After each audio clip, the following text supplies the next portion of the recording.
He got jumped into a gang at 14, lost his house funding a dream, and still became a CEO feeding thousands. This is the comeback story you didn't see coming. All right, man. So you and I have known each other for quite some time, man, and I appreciate your brotherhood and everything we do together. But what's like your first experience when you think about money growing up? Being broke. Okay.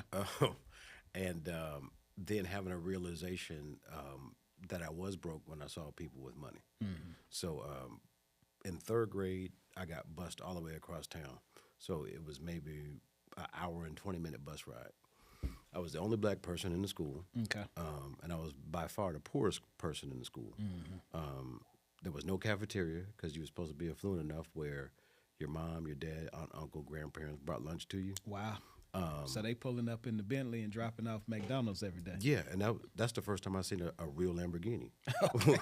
I was just kidding, but you no, I'm dead serious. Yeah. And so this is in San Diego, but the campus was maybe 400 meters away from the ocean. Okay.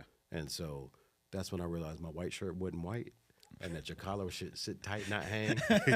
That everybody didn't have holes in their shoes. Yeah. That was my first real experience when I realized that. And then a little bit older was another experience, but on a negative end. So we used to get evicted all the time. Okay. And then I thought we was moving to different parts of the city. And come to find out, we were just moving from one apartment complex to the next. I'm laughing with you and not at you, by the way. So. So one time we moved into an apartment complex, and I was like, wait a minute, 7-Eleven was over there.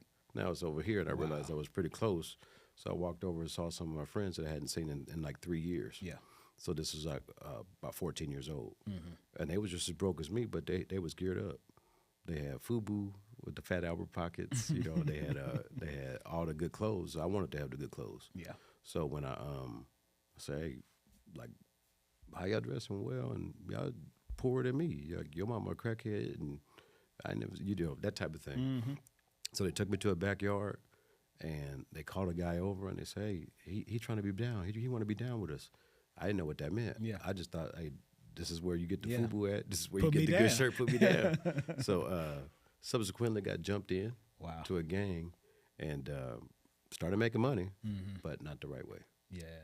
And so what was like when you started making that money not the right way, what was one of the first things that you did with that money? Because I imagine if you're broke and you go from being broke to having any amount of money, from what we've learned is you're going to spend it in an unwise way. But I got geared up. Okay. I had all the colors for the Reebok Classics.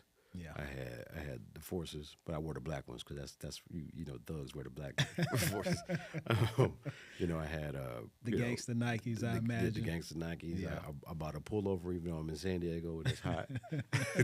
And then after that I would pull my money out just in front of people so they could see it, especially the girls. Yeah. And We then, call that fronting. Yeah, I Yeah. was fronting, and then I went and got a lineup like every 3 days. I didn't even need a haircut. I was still go get it edged up.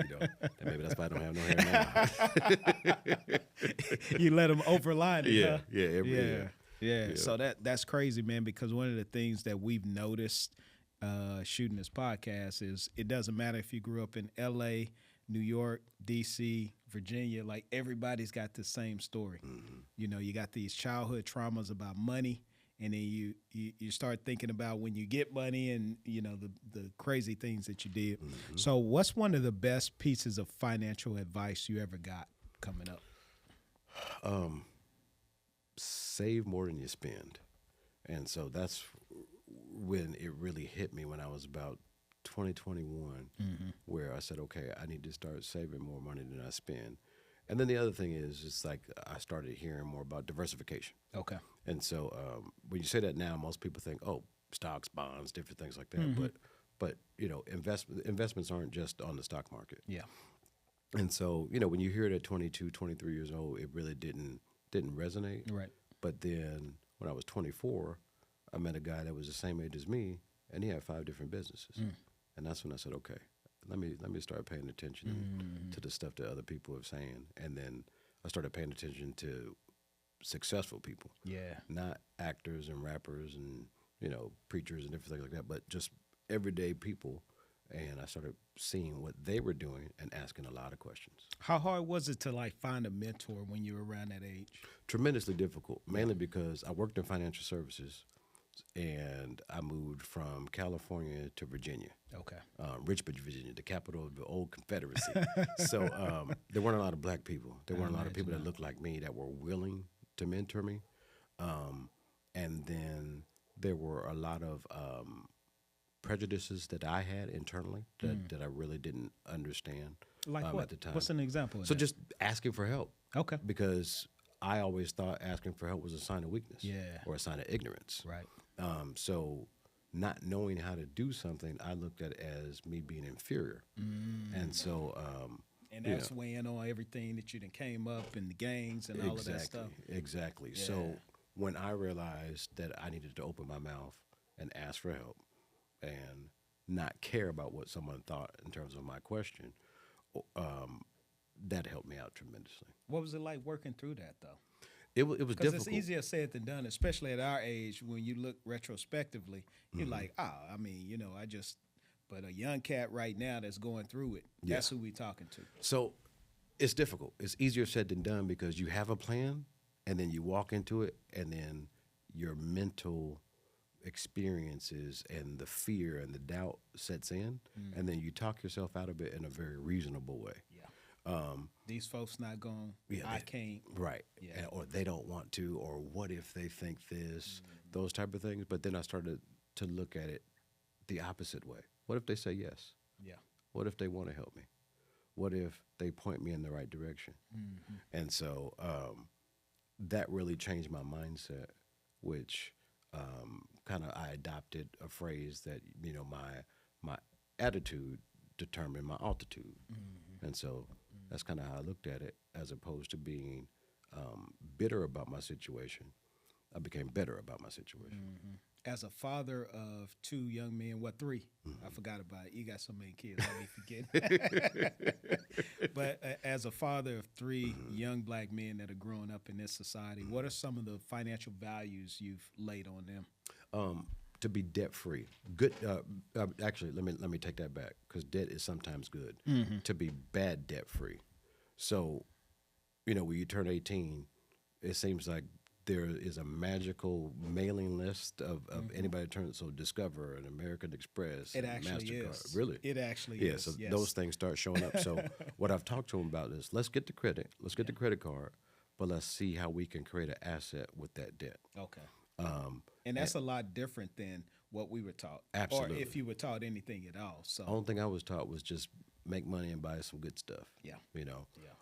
So I've taught them how to leverage debt for assets, and then to be an investor and a consumer. Okay. All right. And then the last thing that I've taught them, and the most important that I feel, is no shade to you. I know you're a professor of higher education. Yeah. No, but not to get caught up in the rat race of education. To start looking or relying on yourself as an entrepreneur. I am an educator, but I'm also a realist. You know what I mean? And so I kind of see the change in what education can do for a person versus like when I came out of high school in '96, everybody was trying to figure out how to get to college, right? We were talking about it earlier because you watch shows like The Cosby Show, and I think you applied for Hillman. Was that you that told me that? I applied for Hillman. He applied for Hillman. They ain't even no real school. Well, it was Hillsborough, and I was like, that's not... That's not Hillman. Yeah, two totally different. Exactly. I remember this. We were talking about credit cards. I remember when I went in the Air Force in 1996, and I got my first credit card. In the Air Force, they give you an American Express. I had no idea. I knew my mama had a credit card because I had seen it before, but that's like my extent of credit card knowledge. So I get the credit card, and not long after that, I got shipped off somewhere or whatever. So I got the credit card with me. And man, I tell you, I went in this store and I saw everything with Polo on it. And I just started like zip. You got to zip. get that horsepower. Like, dude, what are you doing? Like, of course, in retrospect, I'm like, what are you doing, man? So American Express, by the way, 27% APR. So I ran my credit card up, got this bill, And then at the bottom it said $25 a month. I said, "Oh, I can afford that." That's a good So deal. I just started paying $25. Do you know $600 turned into $11,000 That's crazy. because of the interest over time and me paying the minimum? So when you say credit card, man, it's like PTSD to me. Like I don't even want to see a credit card, right? Yeah. But like in the position you are now, so you're a CEO of Hunger Busters here in Dallas, and you guys feed about 5,000 young people every day. 3,500. 3,500. I'm sorry. Yeah. That's the number Trying to to shoot get to for. 5,000. Yeah, we're gonna get there. Yeah.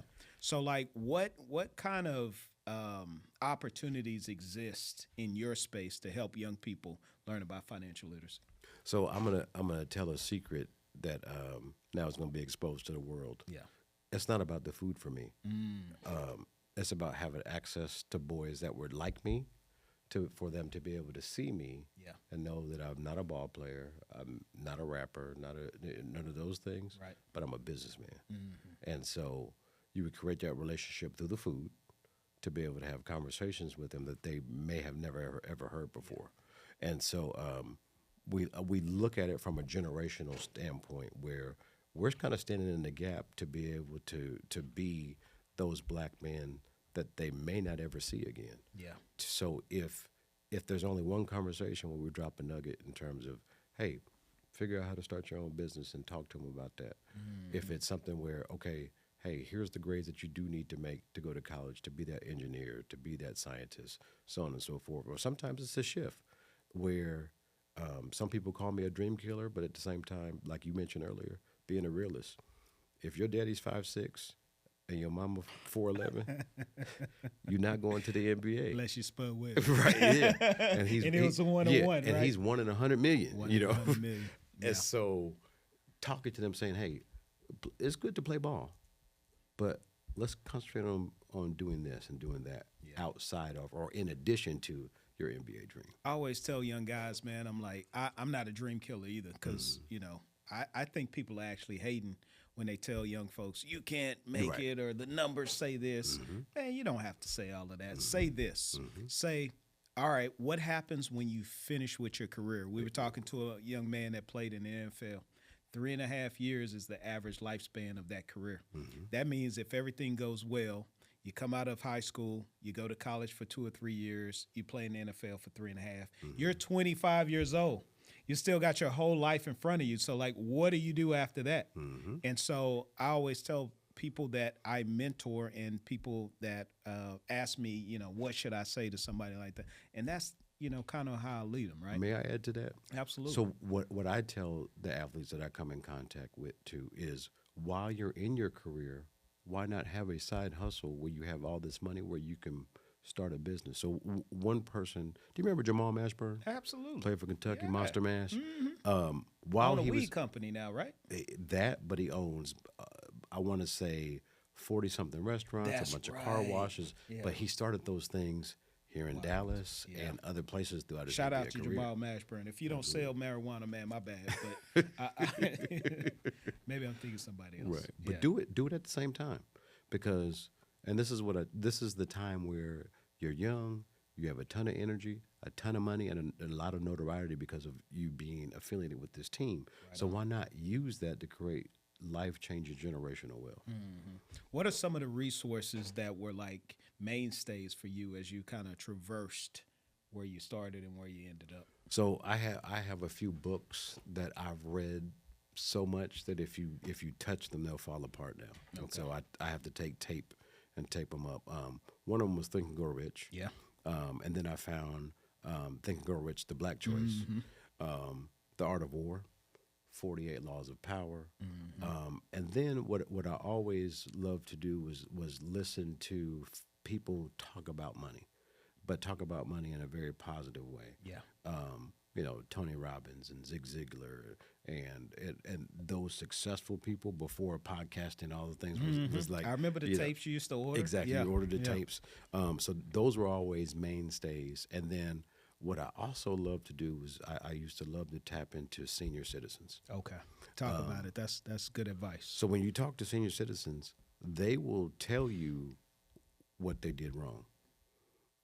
They will also tell you what you should do. And some advice ain't good advice, but at the same time, with them telling you what they did wrong, that taught me they were saying, don't learn from your mistakes, learn from mine. And so I've still made mistakes, Yeah. but at the same time, love tapping into to the knowledge base that they have, and because like our grandparents went through some stuff, Right. like we think that we had COVID and we had some other things that we went through, but they went through some world wars. Yeah. They went through the Great Depression, Right. and, Slavery. I still got a segre- grandmother that was around when, yeah. Exactly. And so you think, like, my mom was born in 1956. The Civil Rights Act was passed in 1964, 1968. Right. So that means our grandparents were in a place where the sign said, you can't come in here. So being able to listen to them and still see the fact that in the 90s and the 2000s and now they still were able to create some type of comfort through their wealth and the money they were able to save, we need to be listening. Because, How do you? Oh, I'm sorry. no, I, didn't mean to I cut was you I off. was just going to say, if they can do it in those type of circumstances, We have no excuse. none. Everybody's got a computer in their pocket. Exactly. Access. Yeah, I'm with you.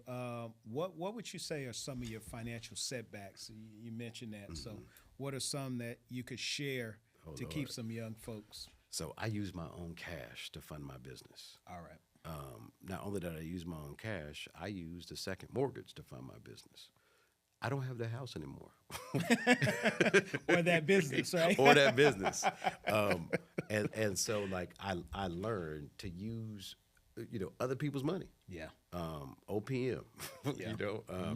Mainly because like I was I felt good about where I stood. I had $65,000 of my own money, where I could have took that $65,000, put it into an account, and opened up a line of credit. Then withdrew that 65 and did it 3 or 4 more times, Right. and had $500,000 in funding. What you don't know will kill you sometimes. Exactly, and it Yeah. killed me because when I lost that house,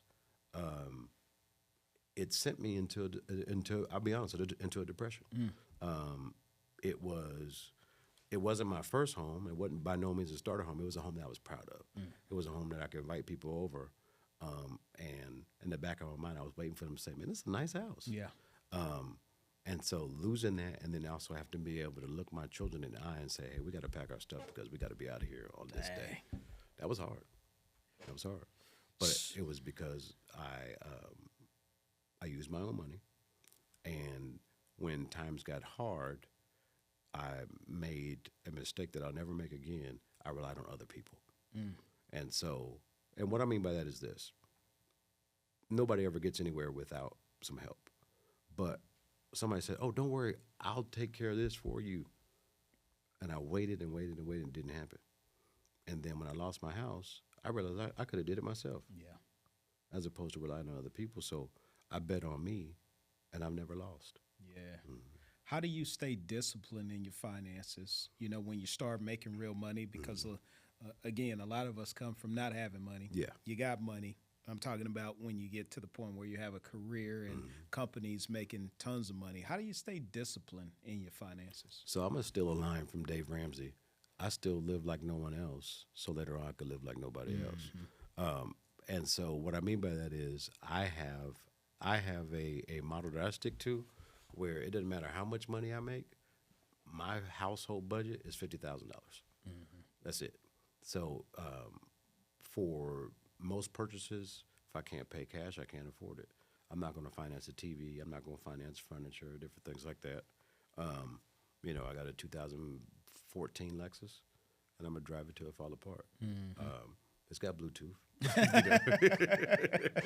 It gets me, I'm confident taking it to Houston and out of town. Yeah. So there's no reason to go out and get the latest and greatest gadgets and different things like that. Like my tablet is probably like the 3rd or 4th edition. They probably on edition 8 or 9. It still works. It updates and does what it's supposed to do. And so I don't look for the flash. I don't look for the newest, the latest and greatest. And I stay within a $50,000 annual budget in terms of all of my spending. And then the last thing that keeps me disciplined is when I see a product, I don't buy the product. I see what the investment opportunity is. and going in that way. Yeah. So what components go in it? What companies belong to that? Exactly. Yeah, Exactly. I love it, man. How can people build wealth even if they're just starting out now? How do they So start? so think broke. And what I mean by think broke is if you only have $100, right? Take 10 of it. Take 10%. After you give your money to God, if that's your thought process, take the other 10 and pay yourself. And so the big thing is it's starting from somewhere. You don't have to have hundreds of thousands of dollars to invest. You don't have to have good credit to invest. You don't have to have, all the things that a lot of people think they should have. A lot of people say, well, after I pay this credit card off, I have to pay the student loan off. No. Yeah. Start paying yourself. Doesn't matter if it's $5, if it's $500, whatever. Start somewhere, because once you start taking that first step, you'll look back and realize you've walked a mile. So you look in your account, you're like, oh, and so even if it's something like an Acorns account or a Roundup account where you swipe on your debit card, they're throwing some change in there. They're throwing some change in there. And so now the way I do it, I swipe my debit card way too much. What I put just through pennies pays for my airline tickets at the end of the year when I take my family on vacation. Wow. And that's kind of like my way of kind of saving to get that stuff done. But That's there's all dope. sorts of ways. You just start and find those small baby steps and celebrate those steps and build off of them. What's one way that you and your family celebrate successes? So really our end of year vacation. So you mentioned my children. I have a large family. I got 7 children.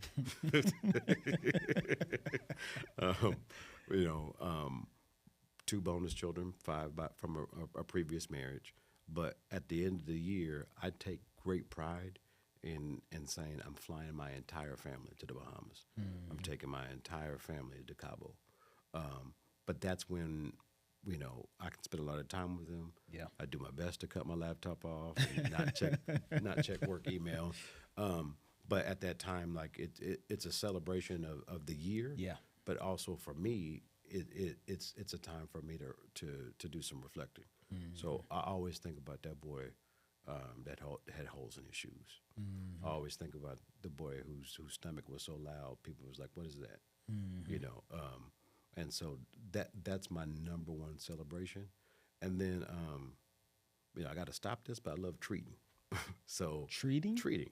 So like friends that I'm close to. Oh, okay. Like I'm I like not tricking. well, I was making sure I was.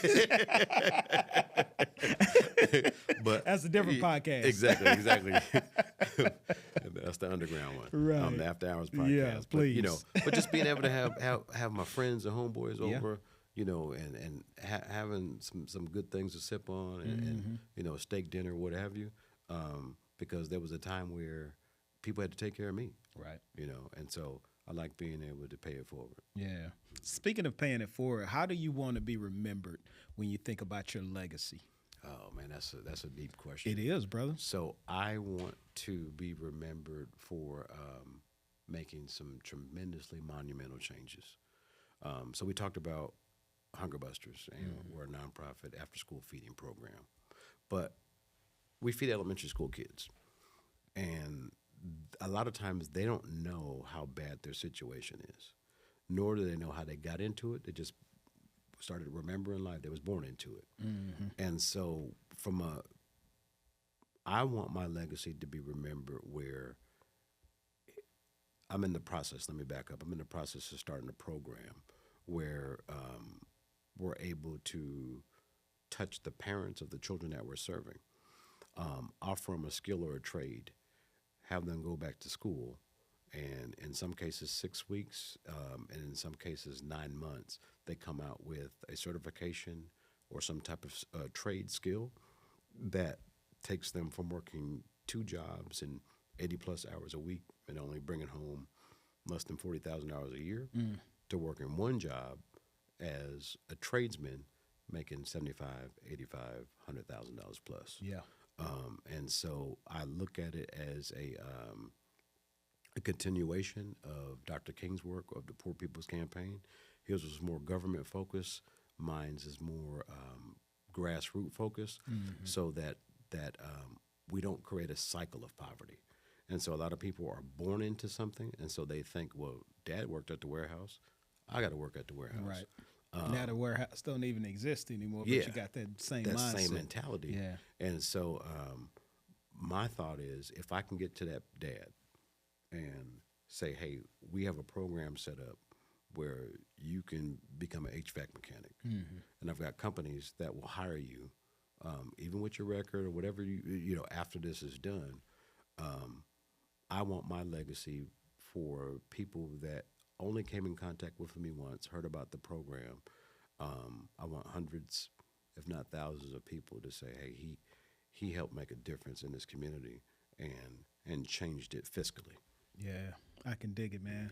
As we land the plane for today, man, I want you to tell people how they can invest in what you're doing, the community work that you're doing, and also how they can catch up with you. So if you go to hungerbusters.com, click on the top button, donate, and we have a subscription-based plan where you can sign up and become a monthly donor. For $14.50, you can feed a kid for 10 days. That is cheaper than Amazon Prime, Netflix, OnlyFans, Hulu, whatever subscription base that you have. It's 100% tax deductible. It comes out to $174 a year. And if you can donate more, donate more. There's multiple options, but $14.50 is how they can really connect. Or if you want to volunteer, if you want to come help make the meals that are have a direct impact, meaning whatever you make that morning goes into a kid's belly that night. They can do that. And I'm not a big social media person, so the best way to reach me would be on LinkedIn. Latame Phillips, PhD. I'm on LinkedIn. I think I'm the only Latame that I know. Definitely the only one I know. So yeah, Latame. That's where you can find me. All right, man. So we always end the show with some rapid fire questions. Okay. All right. So All right. this is where you can loosen your tie up a little bit and say the first thing that comes to mind. All right. All right. Stocks, real estate, or crypto? Stocks. Why? To me, it has the largest potential. So you can invest in something that is a couple of pennies, a couple of years. It could be worth hundreds of dollars per share. What's your favorite stock, by the way? My favorite stock right now is Netflix. Netflix? Okay. All right, cool. What's your splurge item? My splurge item. I don't know. Is this a family? This is a family show. I like scotch. Yes. I like different scotches. So, Okay, all right. So yeah, when I'm feeling good, there's one called Duncan Taylor. Well, hold on now. We're okay. not getting sponsorship. So Okay. you ain't got to go that Okay, far. okay, scratch You that. can get it at Safeway. No, wait, come on, man. What you doing, bro? That's my all right. splurge item. If you could switch careers, if God said, hey, you've done great, you can go do anything you want to do, what would you do other than being a CEO of a nonprofit? I would be a high school basketball coach or track coach. Okay. Those are two of the sports I love. I actually like track more than anything. And I think if more kids ran track, they would probably have a better pathway to success because track is kind of dying in the United States. But and in high school basketball, I see a lot of these coaches, they don't know how to coach. No, man, these cats don't know what they're doing, So man. yeah, I would love to do that. And then the other thing that I think I would do, and this is ridiculous, but I think I would be an attorney. And Why is that ridiculous? because what I would do with my law degree, I would only sue the United States government. Okay. That's all I would do with it. Yeah. 0-30. Hey, but I would be Old Yeller. I would be Al Sharpton. And he taking us to court again. Yeah, you have to grow some hair and get a perm. All right, if you could go back 20 years ago and talk to 20-year-old Latame, what would you say? Oh man, invest in Bitcoin. Put some money in Apple. Put some money in Microsoft. Like Dell computers, but then I would know when Dell was about to go out to get in now.